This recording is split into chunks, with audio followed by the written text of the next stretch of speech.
हिंदू धर्म में अमावस्या तिथि पितरों के प्रति सम्मान प्रकट करने के लिए बहुत ही महत्वपूर्ण मानी जाती है।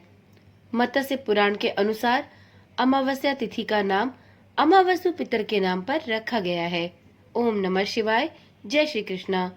आप सभी का सनातन धर्मसार चैनल पर बहुत बहुत स्वागत है। सर्वप्रथम मित्रों, आप सभी को वैशाख अमावस्या की हार्दिक शुभकामनाएं। पंचांग के अनुसार अभी वैशाख का महीना चल रहा है। हर मास अमावस्या तिथि पड़ती है। यह तिथि विशेषकर पितरों को समर्पित होती है। इस दिन पितरों के निमित्त श्राद्ध, तर्पण और पिंडदान आदि किए जाते हैं, जिससे हमारे पितरों को तृप्ति मिलती है। वैशाख मास की अमावस्या तिथि को बहुत ही खास माना जाता है, जो कि 8 मई 2024 को है। मान्यता है कि वैशाख अमावस्या पर शाम के समय दीपदान करना चाहिए। इससे अकाल मृत्यु का भय नहीं रहता।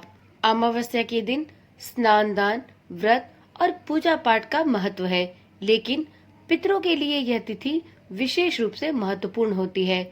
अमावस्या को पितरों का पर्व कहा जाता है, क्योंकि इसी तिथि में पितृ अमृत पान करते हैं और पूरे माह संतुष्ट रहते हैं।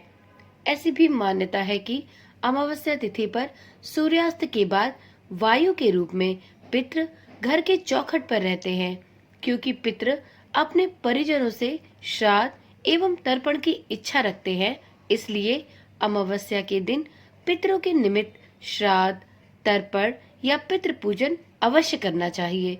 इससे पितरों को मोक्ष की प्राप्ति होती है और हमारे पितृ प्रसन्न होकर परिवार वालों को सुख समृद्धि का आशीर्वाद देते हैं।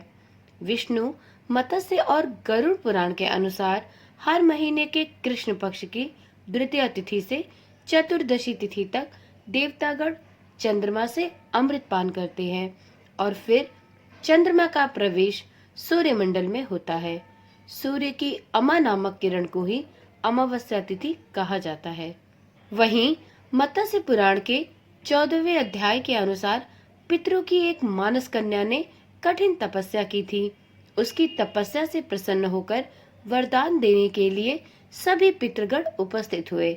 पितृगण में एक पितर थे जिनका नाम था अमावसु। अमावसु के सुंदर रूप पर वह कन्या आकर्षित हो गई और उसने अमावसु से विवाह करने की इच्छा जताई, लेकिन अमावसु ने इस प्रस्ताव को ठुकरा दिया। अमावसु का धैर्य देखकर यह तिथि पितरों को प्रिय हो गई और इसके बाद से ही अमावसु के नाम से इस तिथि का नाम अमावस पड़ा। मित्रों, ये तो रही अमावस के बारे में कुछ विशेष जानकारी। वीडियो में आगे सुनते हैं वैशाख अमावस्या की एक पौराणिक कथा। ऐसा कहते हैं कि वैशाख अमावस्या की यह कथा सुनने मात्र से श्री हरि की कृपा, साथ ही हमारे पितरों को मोक्ष की प्राप्ति होती है। वैशाख अमावस्या से जुड़ी पौराणिक कथा के अनुसार धर्मवर्ण नाम का एक ब्राह्मण था। उसने किसी महात्मा के मुख से सुना कि घोर कलयुग में विष्णु जी के स्मरण से अधिक पुण्य किसी अन्य काम में नहीं प्राप्त होगा।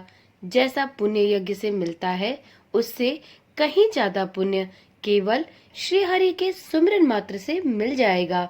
धर्मवर्ण ने महात्मा की इस बात को आत्मसात कर लिया और सांसारिक जीवन छोड़कर भ्रमण के लिए निकल पड़ा।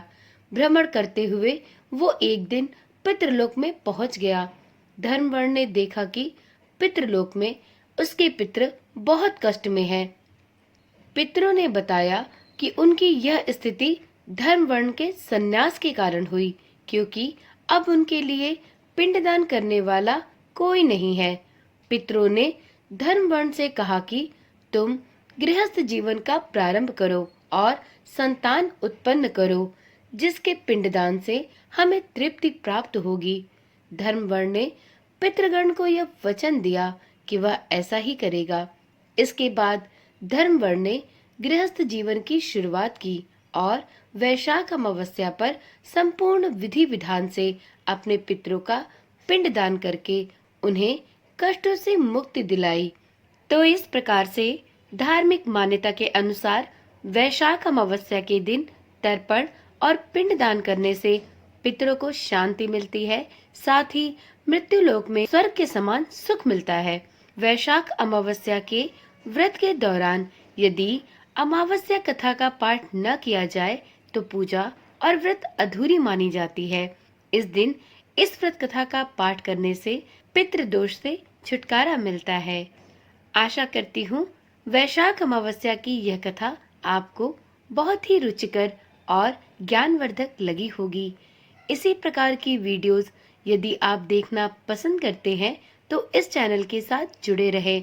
चैनल के साथ जुड़े रहने के लिए चैनल को अभी ही सब्सक्राइब करें, साथ में नोटिफिकेशन बेल को ऑन करना ना भूलें, जिससे इस चैनल पर डाली जाने वाली सभी वीडियोस की नोटिफिकेशन आपको सबसे पहले मिलती रहे।